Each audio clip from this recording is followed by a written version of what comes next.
Sangye Judan Zogi Jonam La Janju Bardo Dani Gyazu Je Dagi Junyin Gibe Zunam Gi Ndula Benje Zangye Ndrubara Ju Sangye Judan Zogi Jonam Janju Bardo Dani Gyazu Je Dagi Junyin Gibe Zunam Gi Ndula Benje Zangye Ndrubara Ju Sangye Judan Zogi Jonam Changju Bardo Dane Gyazunje Dagi Jinyin Gibe Zanamgi Androla Benje Zangi Andro Barajo.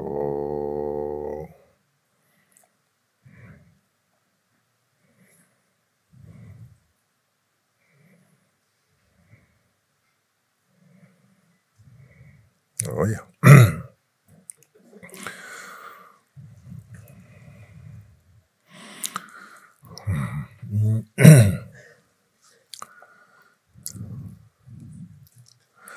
Oyada taringozu de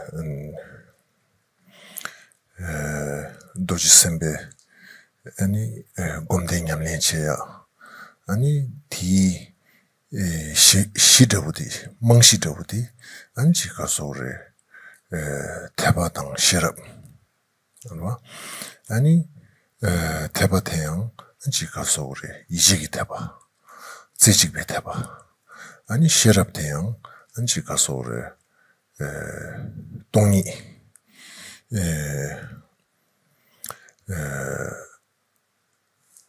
낭시 다 나이 땡기 동이 나 다음에 봐 나이 땡기 동만이 시베 시럽 다 텐주 망실라 셰체 아니 다 도지선 베콤 되냠네체야다 니 경우에는 강토두지 대시치 강제 투두지 지기월에 계란승원에 돈하나 아니 지가서래 단 근데니 kanzu dan nangshu lobjon nangorwa namchu nangshu lobjon nangbatigi digi da tenzugi da nangshu lobjon chebe shiyun digi ani da doji sembe komde nyamne cheyagi shirabi nyamle tebasiji be nyamle da tenzu kangala pendo yo da yo pento achi 은 cheyagi tabshi chawres.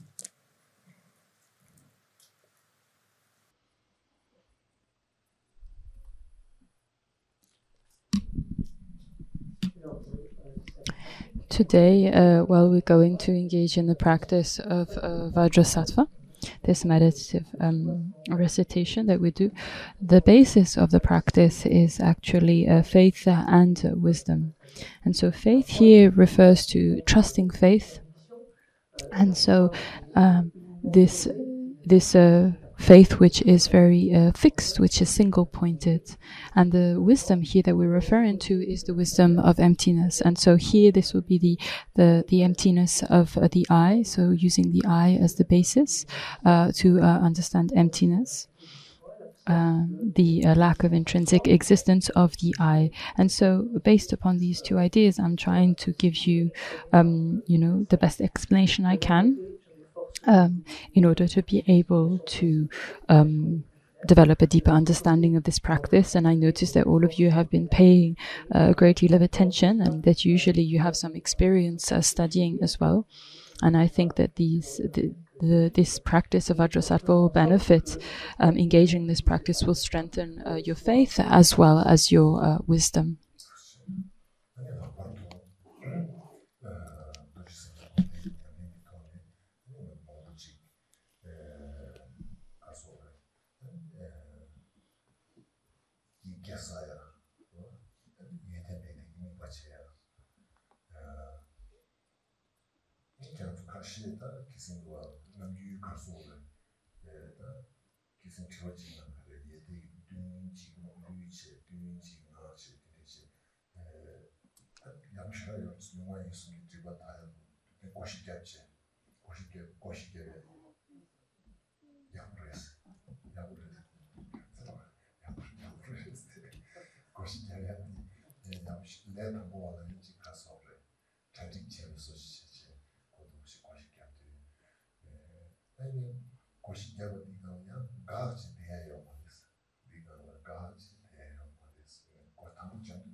In practicing the Vajrasattva meditational practice, there is this dimension of accumulation of mantra recitations as well, which are accompanied by the visualization.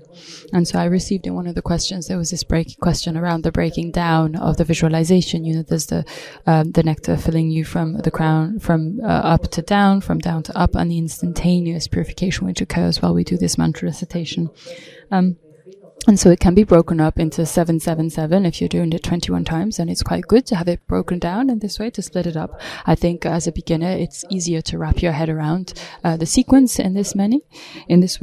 But I think it's also important to bear in mind to not fixate on that and to not become, in a sense, a bit stuck up over or hung up basically over this this presented sequence.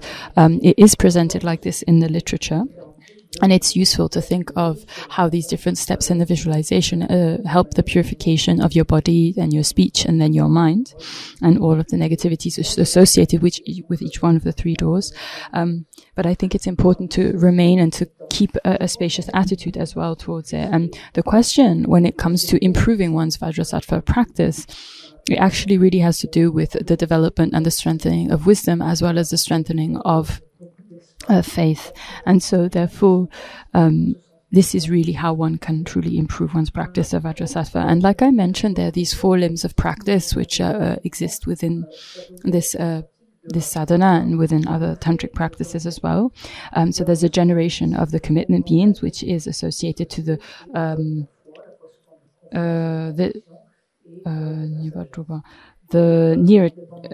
nearing limb, which is the first limb. which is when we generate the samaya being, the commitment being. Then there's the near attainment, which is when we receive the blessings. Then there is the attainment live, which is when we generate the wisdom deities. And then there is the great attainment, which is when we receive the initiation. And so it's important to bear in mind that these different aspects of the visualizations are really different aspects, and their true nature, the nature out of what they arise is out of emptiness. They appear out of the nature of emptiness. And so when we wonder as to how to improve the quality of our practice, it really has to do with deepening our understanding of emptiness and being able to make sure that our practice is able to unify method and wisdom.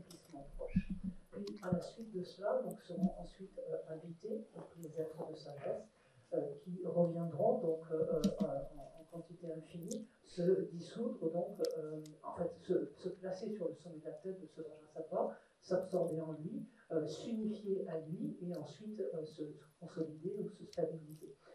Faire ce mantra qui correspond, en fait, donc cette section-là, qui correspond à la troisième branche, qui est la branche de l'accomplissement.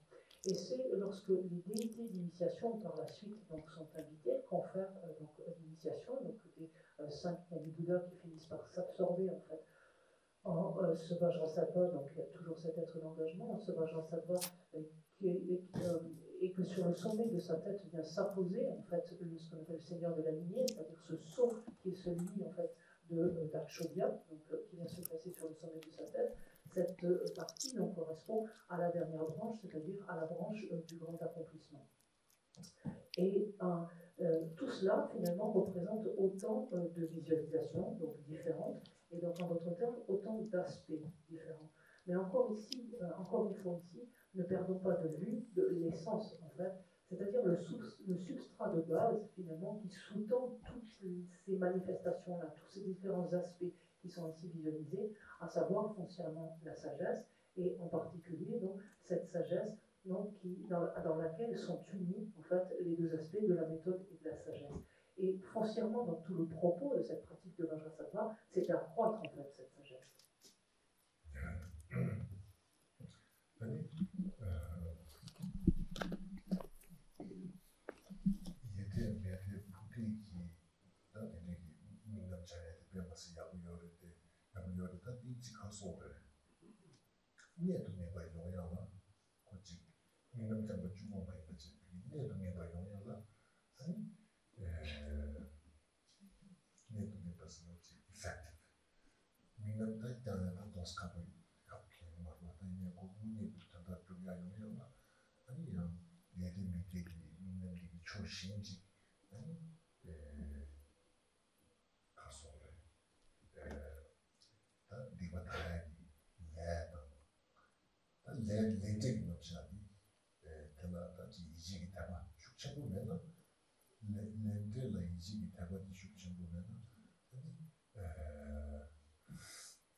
In relation to these three steps of visualizations, which are coming from the top downwards, they're coming from the bottom upwards, and the instantaneous, I think that these are indeed useful, and they are beneficial to do, but in order to make this practice and this visualization effective, we need to make sure that we have a solid amount of faith in relation to negativities, what negativities are, as well as the cause and effect, and the law of cause and effect. Because without strong faith and confidence and insight, basically, into the laws of cause and effect, I really wonder how effective it is, and I think that maybe it just remains a visualization and nothing more than that. So this really makes me wonder about the power of the purification without, if it lacks faith and confidence in the law of cause and effect.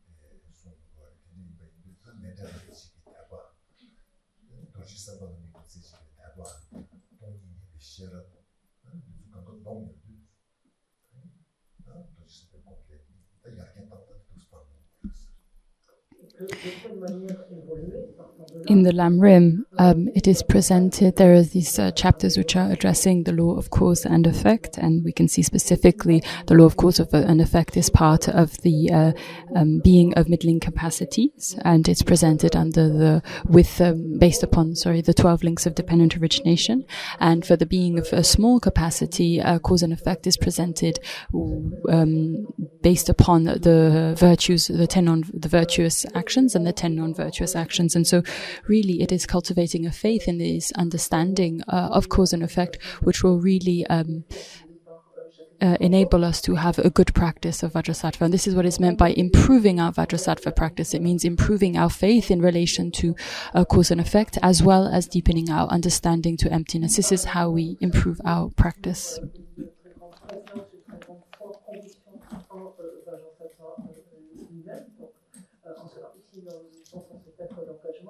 Et parallèlement en développant la sagesse qui réalise la vacuité, qui appréhende la vacuité, en dépendance de ces trois facteurs, maintenant, de ces trois éléments, là on pourra améliorer significativement dans notre esprit, notre pratique pour être effective.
When I'm saying all of these different ideas about having faith in relation to a cause and effect, and the necessity to have concentration and a wisdom which realizes emptiness and so forth, I'm not saying all this to put you down and for you to feel down on yourself. Well, I don't have this as part of my practice. It's important that we all have there are different levels. There are different kind of coarse levels of faith and more subtler levels, and understandings of emptiness also are, there's a kind of a wide spectrum of it, as well as concentration. So it's important that you don't misunderstand the reason why I'm saying this.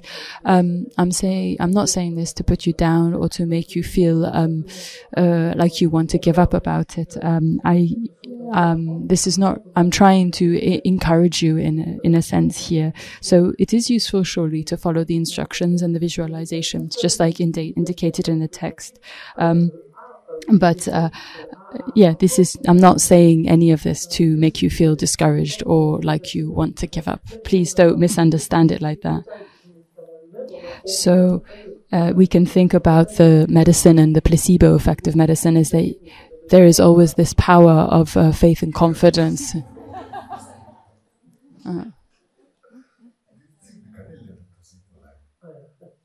Where does this word placebo come from? Does anybody know the etymology?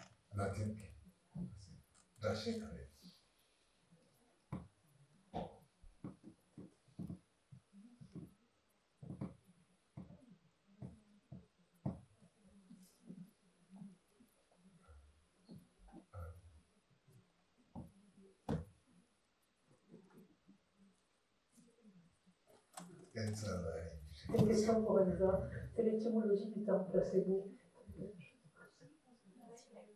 Sorry?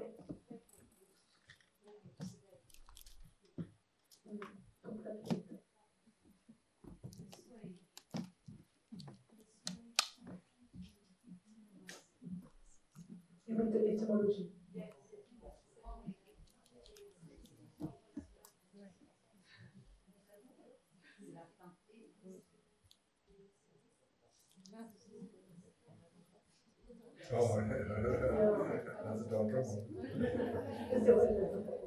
There's quite a few doctors in the room, it seems like.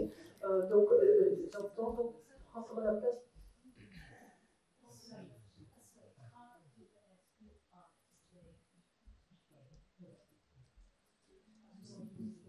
Lola, you can help. Assuage, what does that mean? What's that? Assuage. Assuage? I have no idea what that means. Assuage? I don't know. You know what that word means? I have no idea. Placebo. Placebo, Okay.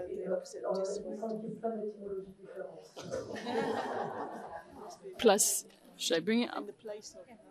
Should I bring it up?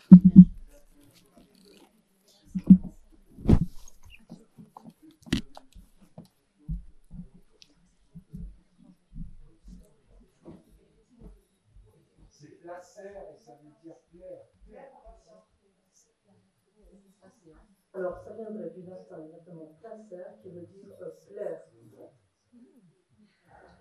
Ok.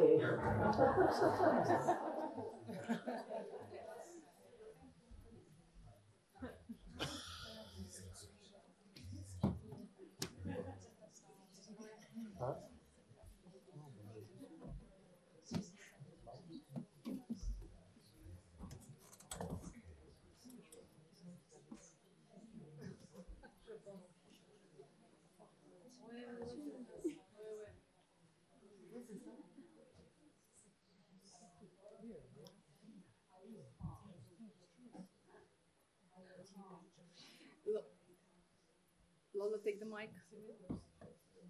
No, see.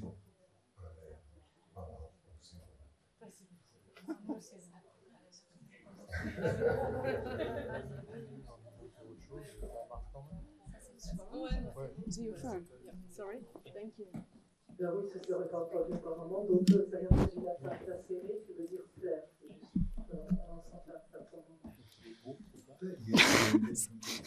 C'est juste en sens là. Don't know.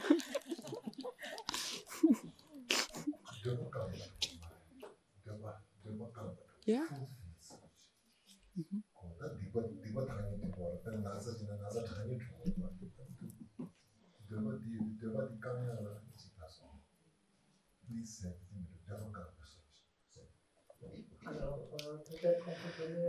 We can think about the placebo as trying to fulfill one's wishes and what we want, and when we're ill, we want to be able to get better. So we're taking something in order to be able to fulfill our wishes and be able to have that healing, to get well.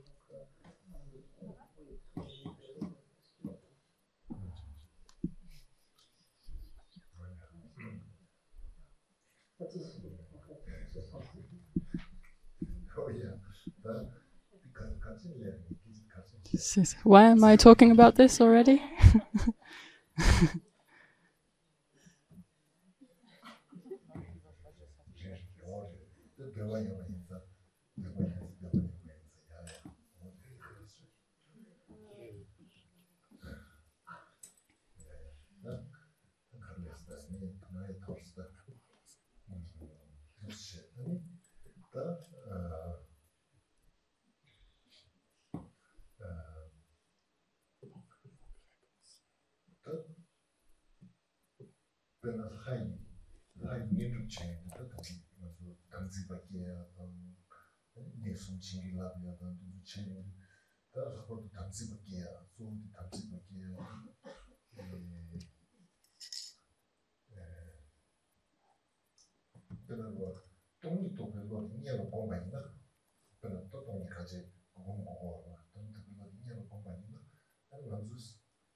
Tanzin Chawa, Tatabi Kombi, Tanzin.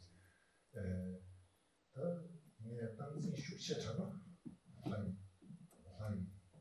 like 7 Magi, Gia, Pachichis, Yagira. Tanzin Shukshachana. Tango Tanzin Chawa, Suzuman, Chiatashi. And Tanzin Cheton, don't be shared in your name, she will tell me, and Tanzin Cheese. I said,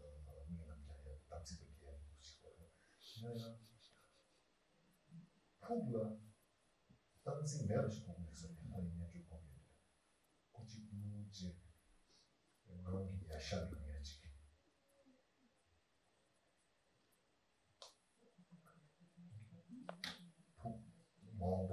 Yaketo Mami.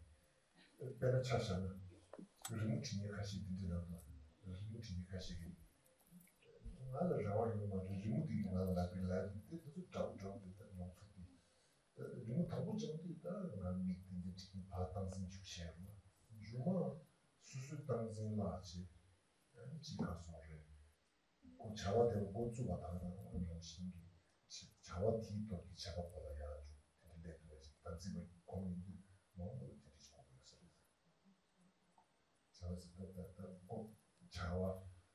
Chawa di Chababoda, Chawa has like Tanzania, Chababu, Ninja Barangay, Fuji, Chawa di Chababoda, one research. One research,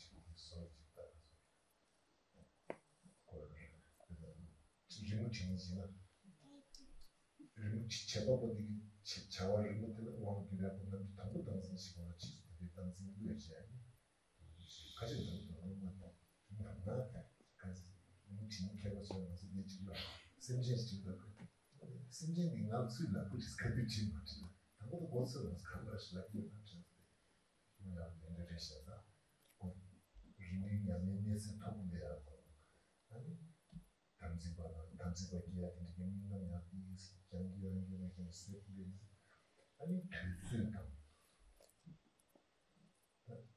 Hüling never use somebody, Kadu, Lago, Maho, Sergio.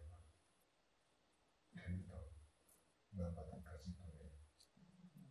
The Maguire came going to see that relation of that teachings. Not to just this religion, Tanzin chair, you somebody. Gobawa, doing you call doing Yella, comes to the game. Comes to the set of the brother.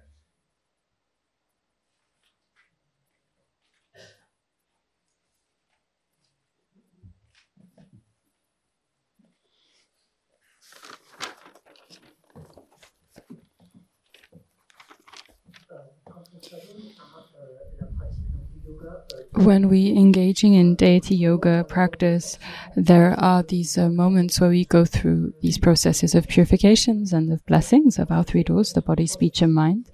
And then there is the generation as well of the commitment,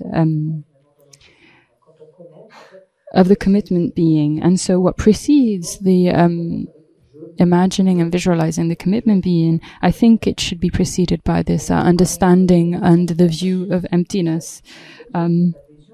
Because if we have this, it will support and help the visualization of the commitment being itself and the generation of the deity, as well as developing a Buddha identity and the clear appearance and so forth.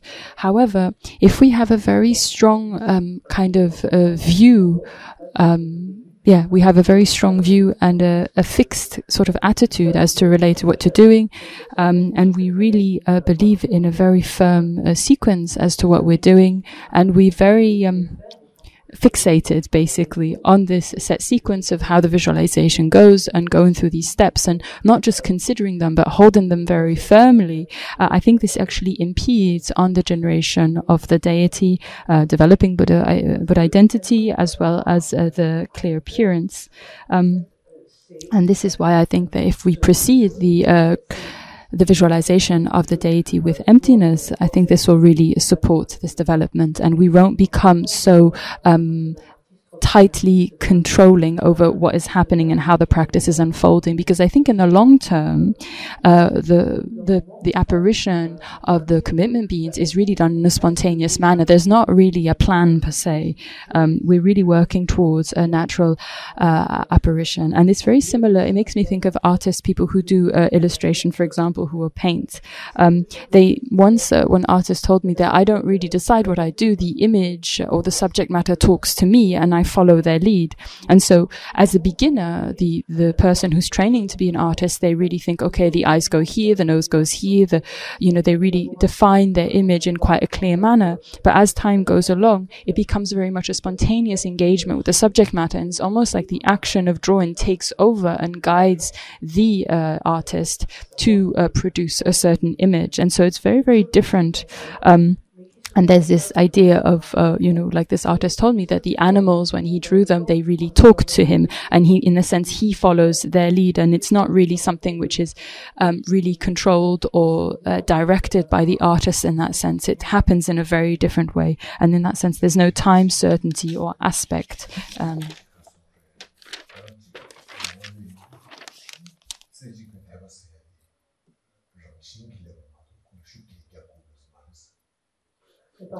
And so there is also no fixation on this is the time where I'm going to do this visualization. It's very open-ended. An advanced practitioner will be very sudden. It will be a spontaneous arising of the commitment being. And so in this sense, it develops, this reflects a very deep, a deep experience of faith. And the faith which is cultivated is very much single-pointedly and naturally.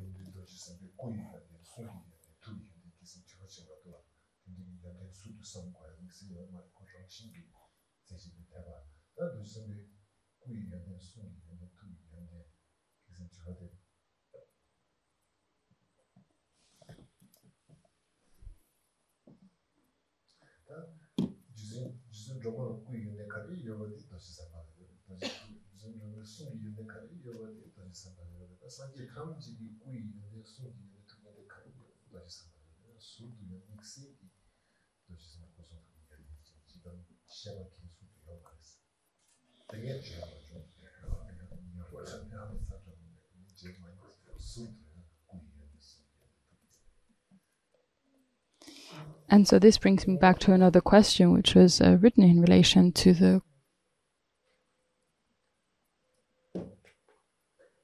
qualities of the body, speech, and mind of Vajrasattva. How does one reflect on how are these brought to mind, and especially what are these qualities? And I think if there is this deep faith and this experience of deep faith, then you don't really need to bring in any other kind of conceptually any other extra quality of Vajrasattva. And actually, the quality of Vajrasattva's body, speech, and mind are the same as Tara's body, speech, and mind, and they are the Vajrasattva's qualities of body, speech, and mind are the same of all the Buddhas. So there's no special dimension of it, that they are the same in that sense. And well, at least I haven't read that anywhere. I can't say that it doesn't exist, and that is not true, but I haven't come across anything like that.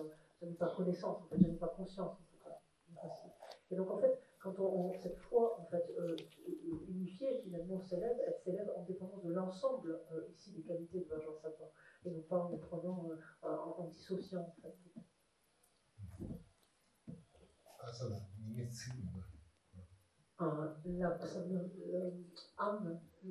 Are you not hot in the sun like that?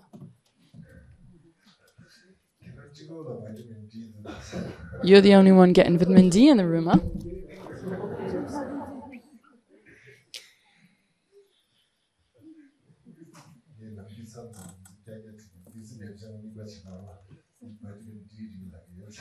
Sometimes it's a joke, and people visualize the nectar flowing down. I tell people to visualize the vitamin D flowing down.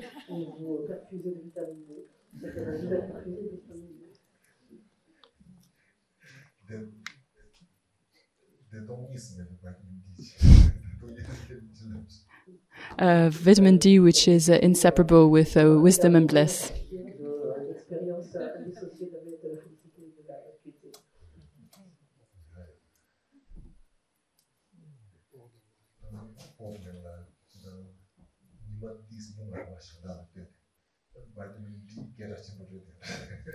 In Portland, there's not so much sunshine, so vitamin D is really quite popular.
By engaging in these practices without so much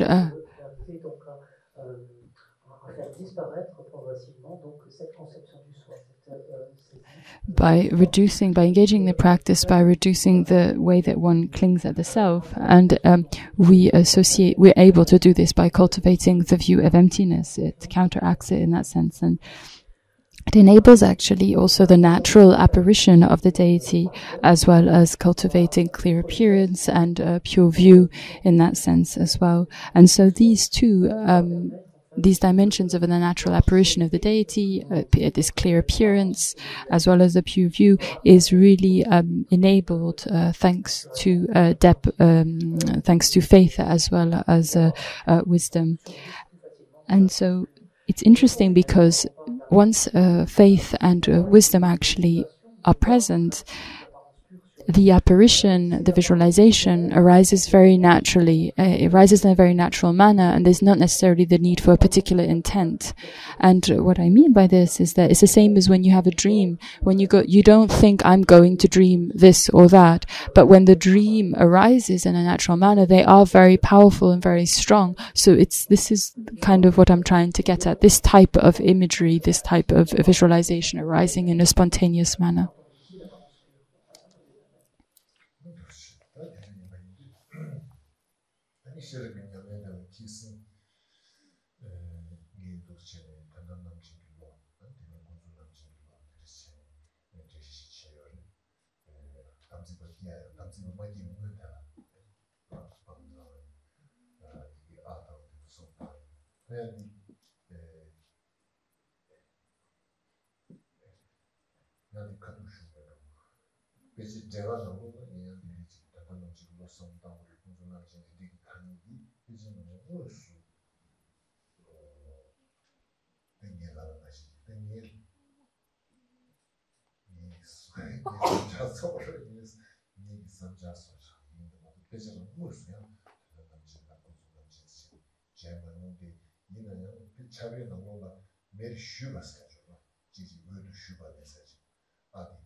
The practice of emptiness is something that I mentioned previously, and I talked about developing these two minds, the conventional, the mind which is perceiving, and is the wisdom of the conventional, as well as the wisdom of the ultimate. So these are the two minds which are included within the practice of wisdom.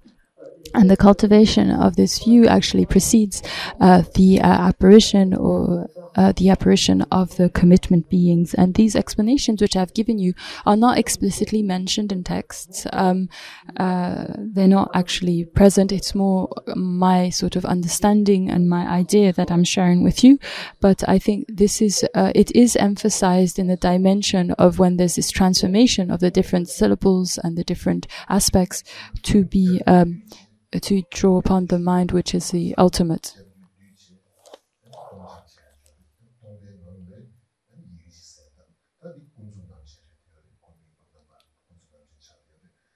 공존 남진이 아니 림베 말 가서 용수 교과서이다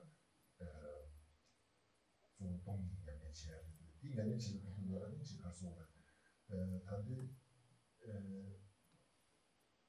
동정 지역에다 이 방지는 공존 남진 차이야 아니 이 방 용수 교과에 용수 교과에 스티커도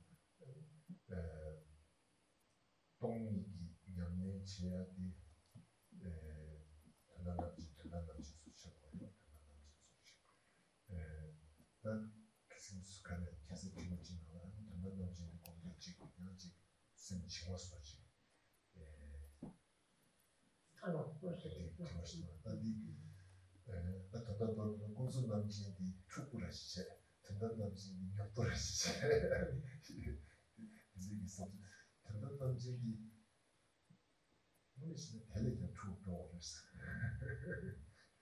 지금 몇도 잘해서 하는 말이었어.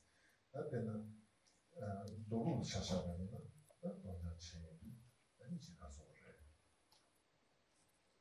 내가 오메나 샤샤가니나 나가 딩기를 봐. 너 딩기를 봐.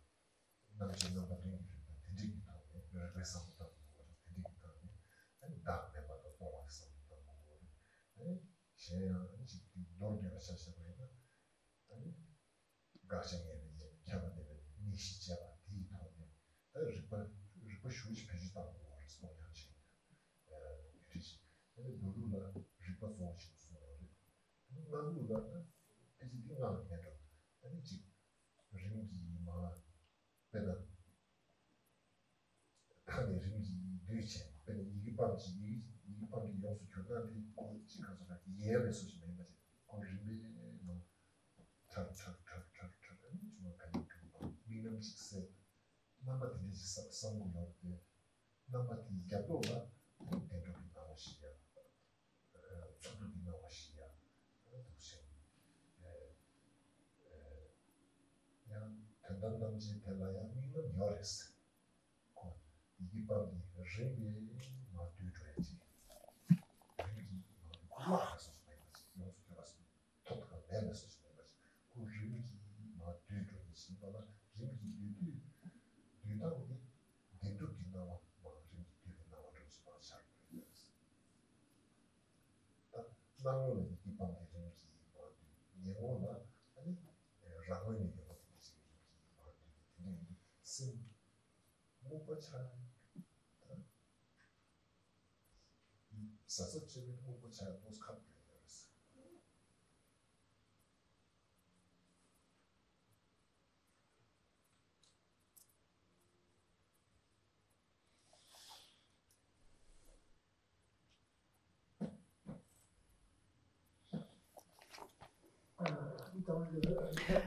In the context of this sadhana that we're engaging in, so we recite the foundation of all all good qualities, and then before us we have the object of refuge and the field of accumulation, which is then dissolved, and we actually purify this into emptiness, and this is we're shifting therefore from a conventional mind to an ultimate mind. And similarly, when the syllable Bama arises, it appears, and it is also done in relation to with a conventional mind, and as it transforms and it actually shifts, melts, it and begins then a practice of emptiness, and therefore the mind of an ultimate mind. And the question which came up, why I'm explaining this is because somebody which was finding this practice of dissolving into emptiness making the mind quite dull. They found that conventional realities, the mind was quite bright and alert, but when it was meditation on emptiness, it tend to sink into dullness. But I think the melting into emptiness really should be bringing about, done in the correct manner, should be elevating the mind and really awakening the mind truly. And I think it should be, depending on the way it's done in the sutra tradition or in the tantric tradition. The sutra, if we base ourselves upon the Madhyamika Prasangika presentation of emptiness and the logical reasoning that they use, these ideas and these reflections enable us to get to the understanding of the non-self by following different points of analysis, like the 7-point analysis, or it could be like in the Lam Rim, where there is a presentation of the objective refutation to be identified, the objective refutation which has a limited the limit of the pervasion, or the object of of refutation which has an extent. It's how do you say that? The pervasion covering too many objects, so it's the object is not correctly identified, basically. And so in the tantric practice, it's done in a slightly different way. The sequence, in order to be able to get to this understanding of emptiness, is done on the basis of these visualizations. So here in this case, we have the syllable pam, which then transforms. And this transformation, it happens in a very subtle manner. It's not a sudden process. It's a very gradual, sequential, and it's not a sudden disappearance or a sudden vanishing. It's very much a gradual fading away, and this aspect which is fading away really is the appearance of phenomena having an intrinsic existence, phenomena existing from their own side. This is really what is being indicated by this slow fading away. This is what is being worn away. And in this way, if done carefully, one will see how this sinking away of a lack of intrinsic existence shouldn't be bringing about a dull mind.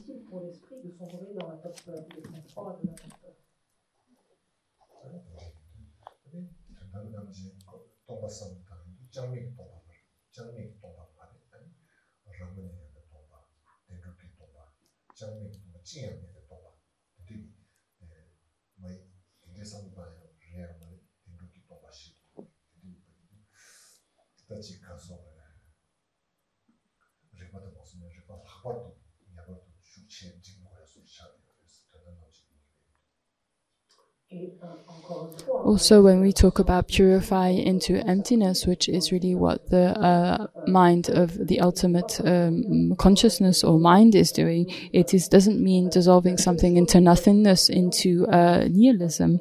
It is really purifying this appearance of intrinsic existence into an understanding of their interdependent origination, into the interdependent reality.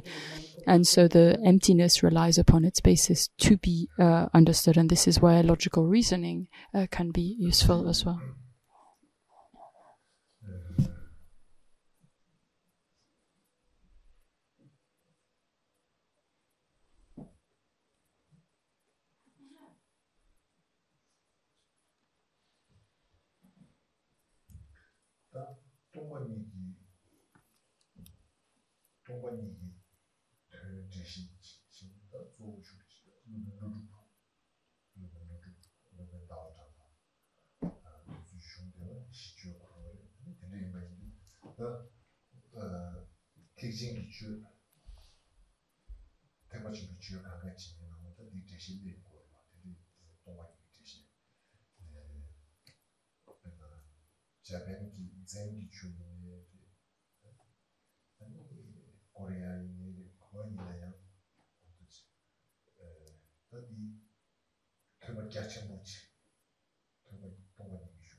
The meaning of emptiness is exposed and explained extensively by Nagarjuna and Chandakirti, and these different explanations of emptiness of these great masters are very much mentioned and referred to in the Mahayana teachings, and these their explanations are more than present.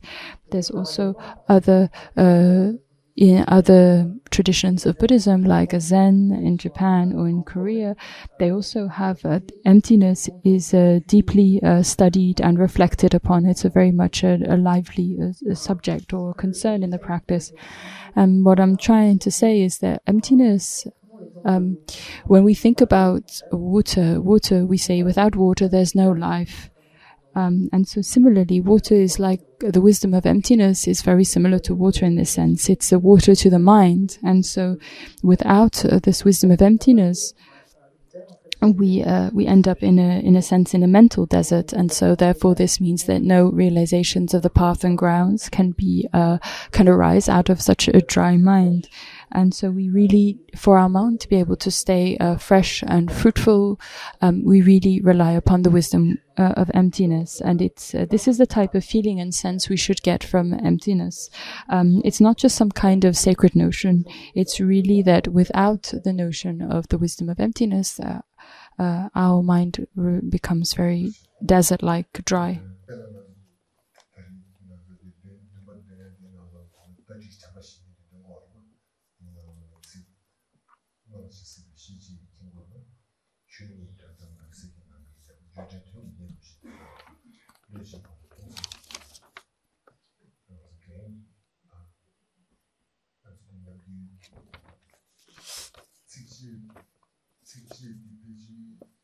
Shiva.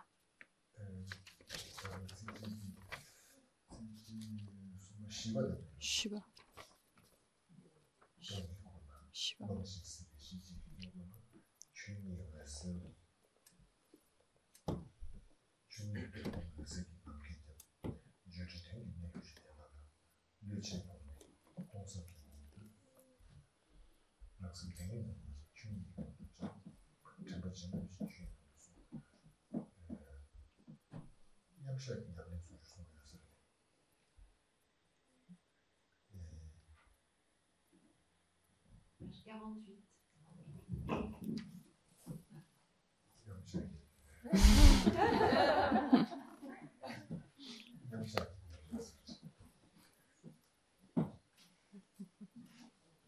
So Rinpoche is referring to the four mindfulnesses. This is on the page 3 of your text. The sky of the ultimate luminosity, the nature of phenomena pervades the mandala of noble things, whatever appears and exists, the way things actually abide beyond expression right there. Abandoning mental fabrication, look into the essence of empty clarity without allowing the mind to wander, remain in the state of dharmadatta without losing mindfulness, remain in the state of dharmadatta. So here it's presenting a meditative absorption on emptiness. That's what it seems like to me.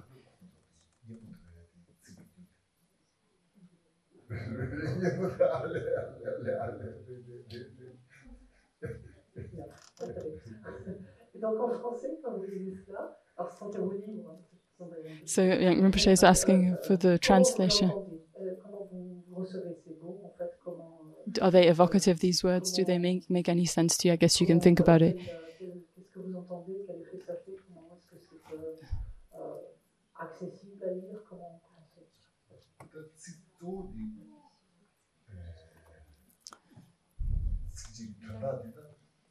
The meaning of this verse.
In relation to these verses on page 3, so the first one, which starts with the sky of ultimate luminosity, is that these texts really are aiming to be, I think they're supposed to be pith instructions, direct instructions from the great lamas of the lineage, and they should be really received in this way as personal instructions. And I think also this first verse on the top of page 3, it's associated, I think, mainly to when one is practicing and engaging in the meditation on emptiness, so focusing on appearances and on this empty clarity. And I think this idea of look into the essence, or maybe rely in the essence of empty clarity, the choice of these words, I think, are quite important in a sense. I don't think they're randomly chosen, these words. And then the following verse, I think, might be useful to bring to mind when we're driving our car, because I think it has to do more with out of sessions, out of the session, the type of reflection that one is asked to have. So if somebody is overtaking you in the car, you can just think that you're watching a spectacle which has a deceptive, illusory spectacle right there, without thinking of it as real. Look into the essence of emptiness. So this type of reflection, contemplation, might help you not get angry or road rage.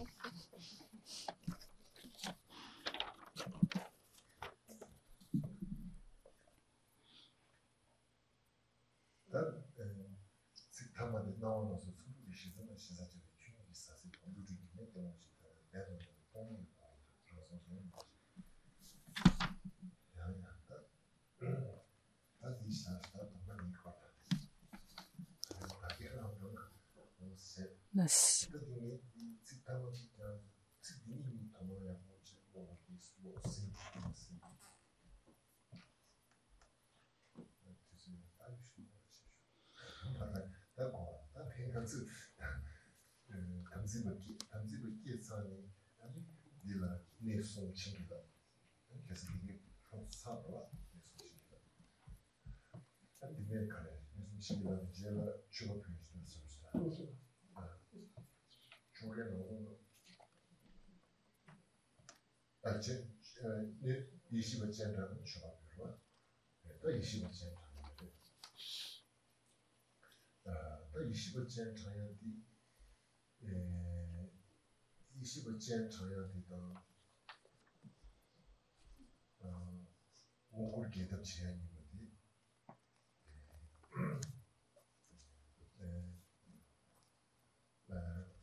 jingni chayani di sabyo kazi chungina, di sabyo chungina, an jikta suge,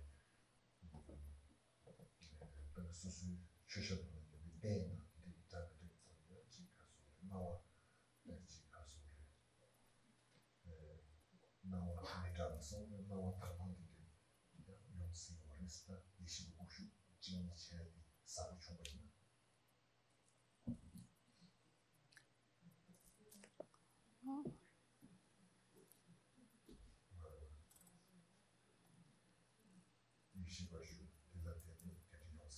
Ale.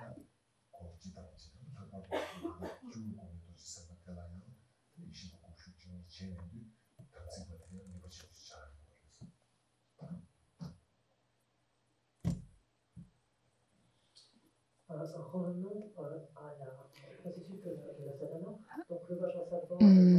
Coming back to the actual practice, we have these commitment beings come, are invited, is visualized, and then they receive the blessing, the body, speech, and mind. Then there's a sequence of making offerings, and following that, there is the invitation of the wisdom beings, which are then asked to bestow the initiations. And so it makes me think also as we think of different statues which are considered particularly holy objects, particularly sacred. It could be because they might speak, or they might communicate in the sense with a disciple, and this type of pure appearance which can manifest, I think it has to do with the association with the invoking these wisdom beings and them absorbing into a particular support, and in this way this can happen in our own home in relation to these different sacred objects that we might have as statues, by invoking these wisdom deities and asking them to remain on the support of these sacred objects. And this invocation actually also reinforces, strengthens the commitment beings, and it enables actually also to transform ordinary appearances into pure ones. De la sadhana, donc ce Vajrasattva sur le sommet de notre tête, cet être d'engagement, le fait d'invoquer et d'absorber, en fait, de pouvoir s'absorber en lui, ces êtres de sagesse, va donner davantage de force, de puissance à ces êtres.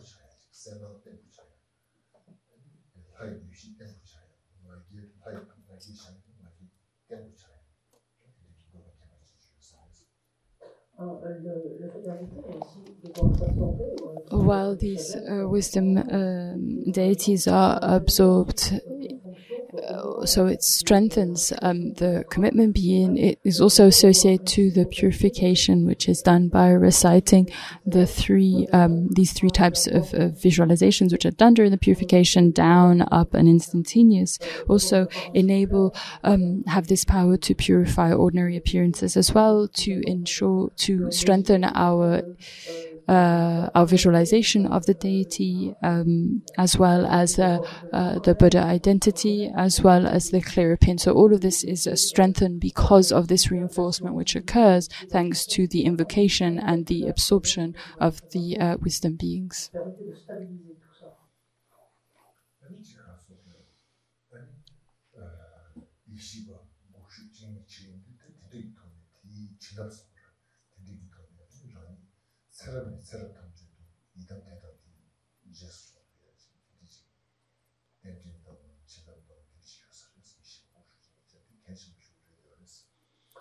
The invoking the wisdom deities as well as making them absorb are very important, because it creates a very close connection between oneself and the specific deity, to protect ourselves and to maintain that connection throughout all of our future lifetimes. So this is why it's a significant practice.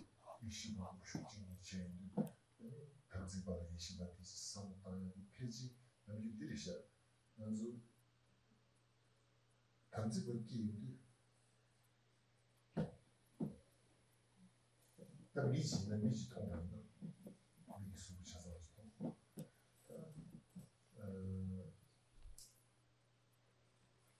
따라서 원래 참여는 대례경 미디 망고비 대례경 사부 통해서 미디 유라하서 유차하죠.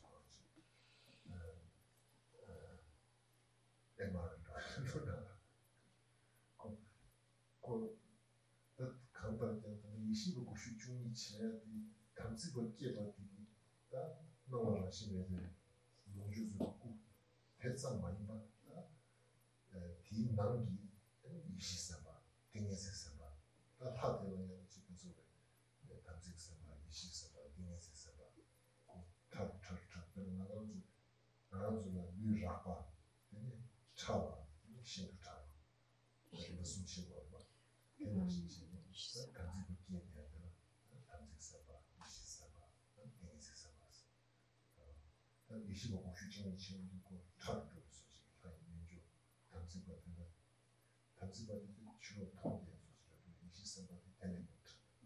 나라도 찾아보면 이슈하지. 근데 차 신다. 순간으로 진짜 확단 25고 중에 다 차와 이제 소스 매를 다 차.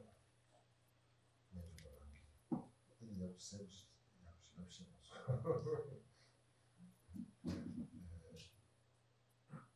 그는 나라도나 뉴자파티 머신에 내는 거. 차와디 머신이 또 스카르. 아니 신도 차와디 하고 되는 거죠. 이 차와디 하고는 쉬우지다. 가서. 라는다 내지 뭐지 하고. 이런 식의 감지세까지. 이 시스템에 상관 하는 무슨 하는 내지. 내지에서 내 방송으로 내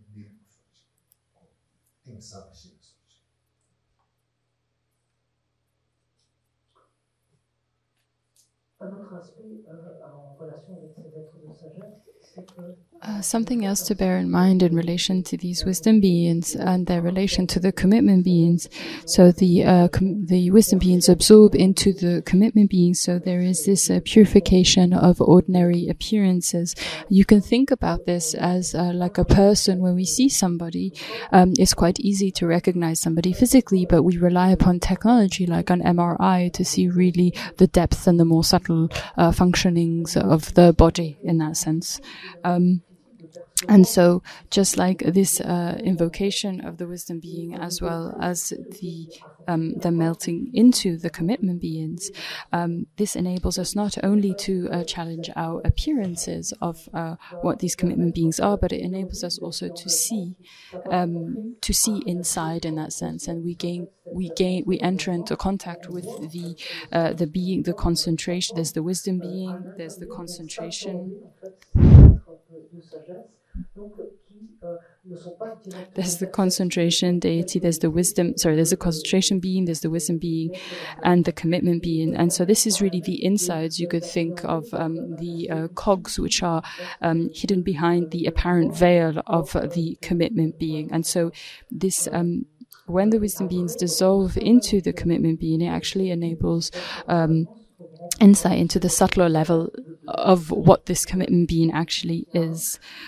So the commitment being, you can conceive it as the outside, and the inside, which is brought to light from the subtle to the very subtle, is done by the wisdom beings melting into this commitment being. So we come into contact with a much subtler level of the deity. And so it's the same, like I said, of the body. It's quite easy to see the outside of the body, but the inside of the body, there's a subtle levels, and there's a very subtle level. It's much not easy access to those aspects.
And so, in this sense, one develops an awareness of the true mode of existence, of the true situation of the deity by gaining insight of these subtler levels of existence. And it's the same when we talk about, we meet somebody and we say, oh, today I really got to know them. And maybe it's because you started to see them in a much deeper manner. Maybe they got angry, or maybe you saw them experience a great deal of joy. But there's a point in a relationship where you say, oh, actually, I really got to know this person. I know who they are. And it's similar when you become aware of the true nature of Vajrasattva and who, he actually is, which is this primordial wisdom, this non-dual primordial wisdom of all of the Buddhas. It's almost like a deep meeting. You're having a deep meeting, a profound understanding, and truly getting to know the nature of all the Buddhas, this inseparable wisdom of all the Buddhas. And so in this sense, when you come into contact with this will naturally affect your faith, and also the quality of your clear appearance, because of that experience of deep meeting. When you get to know somebody very well, it's very clear to your mind whether you can trust them because you know that they're your friend, or whether you cannot because they're your enemy. So it's based upon this deep knowing. So it's similar to that.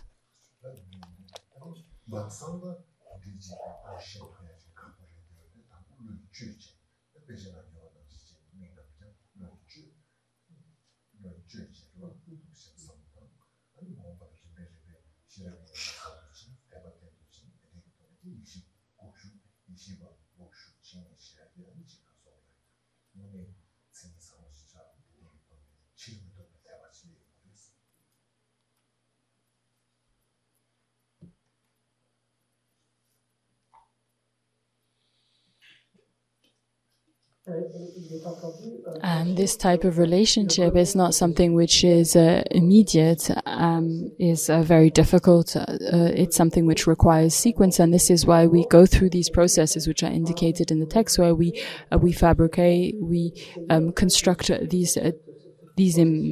we construct these situations in a sense to gain insight, and slowly over time, as we gain more experience in cultivating our faith as well as our wisdom, and we observe these the wisdom beings are invoked and then dissolve, then this practice becomes more and more familiar, and then eventually one reaches a point of this very strong, this faith which never turns back on itself.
Don't feel discouraged about the greatness of this task. Really use this advice that I'm sharing with you as a basis for enthusiasm, and to understand this, develop this consistency and this commitment in your practice, and really think about what joyful effort means. And that there is this, it's kind of a flow, a consistent flow. Luckily, the Buddha, when he talked about emptiness, he never mentioned a deadline. There's no rush to meet a deadline to reach emptiness. And actually, a lot of our society is fearful because of all these deadlines that we need to meet. And society is rushing here and there because of this emergencies and panicking around trying to respond to these various expectations. But luckily, the Buddha didn't give us a deadline. So just be consistent in your practice and work to develop these understandings, and just relax throughout the process. yeah, relax, chill out. Prenez le coude, en fait, c'est la traduction. Moi, je me demande comment il fait en français. Oui, de le faire tranquillement, se détendre. Yeah. So in Tibetan it's flö, which means basic, do it, chill out, take it easy. Yeah. He's telling them, yeah.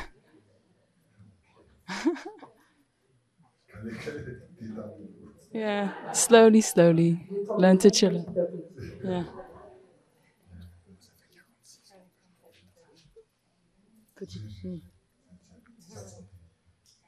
Si vous avez besoin d'aller au toilette, if you need to go to the toilet, please feel free.